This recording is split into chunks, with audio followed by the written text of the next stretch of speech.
সিজদায় পড়ে আল্লাহরে বলবেন, আল্লাহ, এই পৃথিবীতে আমি ছাড়া তোমার গোলামের অভাব নাই, কিন্তু তুমি ছাড়া আমার দ্বিতীয় কোনো রব নাই। চোখের পানি ছেড়ে আল্লাহরে ডেকে বলেন, আল্লাহ, এই জমিনে আমি ছাড়া তোমার গোলামের কোনো অভাব নাই, কিন্তু তুমি ছাড়া দ্বিতীয় কোনো রব আমার নাই, তুমি ছাড়া দ্বিতীয় কোনো জায়গায় চাওয়ার সুযোগ আমার নাই।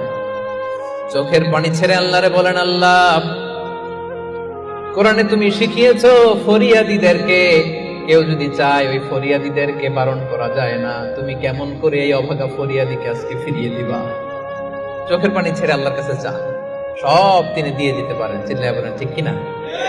গোটা বিশ্বের সবাই, আমাদের যার যা লাগবে সব যদি আল্লাহর কাছে চাই, আল্লাহ যদি সবাইকে সবকিছু দিয়ে দেয়, আল্লাহ বলে আমার ক্ষমতার 1 ইঞ্চিও কমবে না। চিল্লায় বলেন ঠিক কিনা?